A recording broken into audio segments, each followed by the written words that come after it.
Niño, estamos por acá. Como muchos crecí escuchándote, enamorándome y soñando con ser por ahí como vos.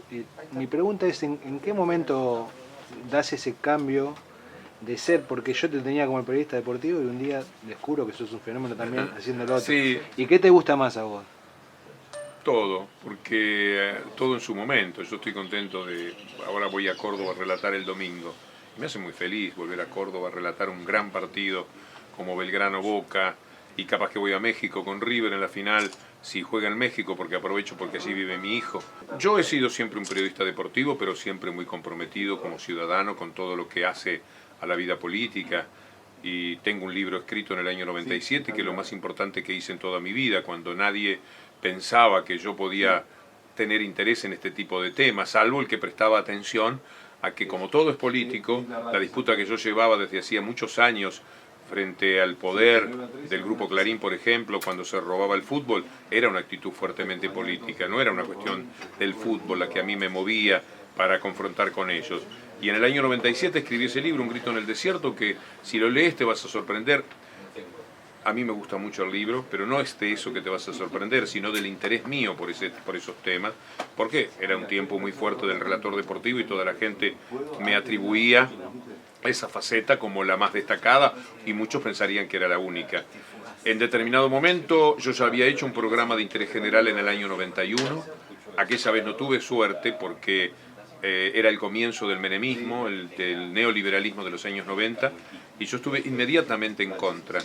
Y cuando terminó el año, como también en esa radio, en Continental, era donde yo estaba relatando fútbol, los dueños de la radio, que eran muy buenos amigos en aquella época, eran otros dueños, dijeron: Víctor Hugo, nos vamos a pelear. Porque la verdad es que ese es un programa piantavotos, donde los avisadores se quejan. Era una época en la que era muy difícil ir contra el neoliberalismo, porque en el comienzo aquel, la gente había comprado culturalmente achicar el Estado, eliminar prácticamente el Estado y todo lo que ya sabemos que ocurrió en esos años. Así que me tomé revancha, entre comillas, con el libro Un grito en el desierto. Luego, mucho tiempo después, apareció la posibilidad de hacer este programa, hace ya más de 8 años, ¿no? Y creo que estamos en el noveno, 10º año. Y eso me tomó en una etapa del país fortísima desde el punto de vista político, fortísima en la vida del gobierno, un gobierno que suele hacer cosas con mucho énfasis, de las que uno puede aplaudir y de las que uno puede criticar. Yo he tenido críticas de desacuerdos con el gobierno antes de la ley de medios y después de la pelea por la ley de medios. Y he tenido aceptación de lo que hace el gobierno también en aquella época y ahora. Uno con respecto a los gobiernos va y viene, aunque tengo que reconocer que esta es una etapa. Si vos lees Un grito en el desierto, o cualquiera lo hace, va a encontrar que allí están, página por página, lo podés abrir, vas a una librería, decís, tiene el libro, y si lo tienen, lo abrís en la página que sea y te vas a encontrar con las cosas que yo digo ahora, lo cual me provoca mucho orgullo, porque estoy muy coherente con aquel pensamiento que yo tenía en aquel tiempo. Y todo lo que en aquella época yo pedía se ha plasmado en estos años. No cabe ninguna duda de que la política se puso por encima de los economistas. Los años 90 eran manejados por los economistas, por estos mismos que ahora vuelven a proponernos más neoliberalismo, o de nuevo el neoliberalismo, los Cavallo y compañía. Entonces ellos eran verdaderamente los presidentes. O sea que la gente elegía un presidente por su carisma, por la expectativa que le generaba, pero después en realidad lo que había era un ministro de Economía que tampoco mandaba, porque los que mandaban eran los del Fondo Monetario Internacional. Entonces, en cualquier lugar de ese libro vas a encontrar esos puntos de vista. Pedir el ensanchamiento del Estado, pedir que el Estado se ocupara de los más vulnerables, que el Estado fuera fuerte, que el Estado no fuera simplemente una escribanía para legalizar los atropellos privados de las corporaciones. Y ahora eso, en líneas generales, se cumple. Entonces hay un acuerdo con muchos aspectos de lo que hace el gobierno. Y están los desacuerdos también. Uno va y viene en esos terrenos, porque hay poderes que son eternos, con los que hay que pelear cada día de la vida, toda la vida, que son los poderes corporativos, que son para mí el neoliberalismo. Y hay otros poderes que son los que, si se pliegan demasiado desde el poder político al poder real, como ha ocurrido con muchos gobiernos, combatís entonces también a ese poder político.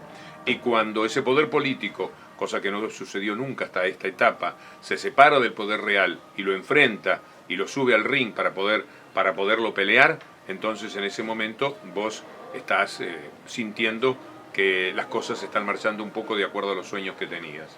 Metemos una publi y seguimos, ¿te parece?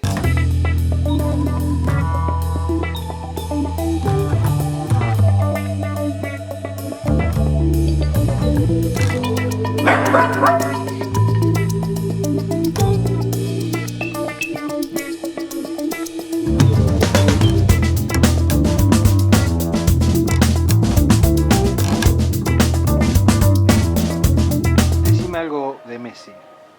Messi es el mejor jugador del mundo en la actualidad, no todos los argentinos lo saben disfrutar y no todos le agradecen su argentinidad y su genio por los avatares de resultados que perfectamente pudieron y debieron ser distintos en las dos finales que han perdido. Y esto instigados por un periodismo que también en ese aspecto es pérfido porque no ayuda a pensar ni a sentir. Los sentimientos de la gente pueden ser conducidos hacia el mal y hacia el bien. No querer a Messi es parte de ser no ya malos periodistas sino malas personas. Inducir a que la gente esté contra Messi es propio de malas personas. Messi es un genio, jugó reventado por un año impresionante de actividad, jugó 3 finales en el último mes, casi antes de venir después a prepararse para la Copa América, estaba físicamente agotado, tenía una carga en sus piernas muy fuerte, y en la final contra un rival muy bueno, quiso jugar solamente cuando tenía la pelota. Entonces la gente lo que no le ve es la movilidad. Cada vez que tomó la pelota había un golpe eléctrico en la cancha, porque él genera eso. Pero lo que es verdad es que él no podía tener la actitud física del jugador que se mueve como Carlitos Tevez, por ejemplo, el otro día en Boca, con esa alegría de ir a buscar el juego donde el juego se plantee. Y si tenía que ir a pararse de número 3 para conseguir la pelota, hacerlo. Eso le faltó, pero esto es una cuestión física estrictamente, no tiene que ver con lo anímico.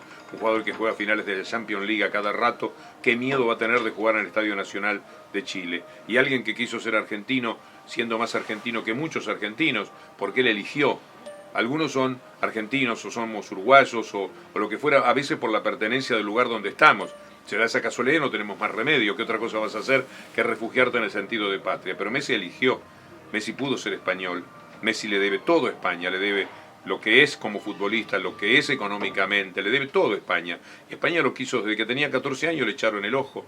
Y hablaron 70.000 veces para hacerlo español. Y quiso ser argentino. Es decir, eligió ser argentino. No agradecer eso, la pucha. Gracias. Aplaudiéndolo aquí a Víctor Hugo Morales, que nos visita en Galana.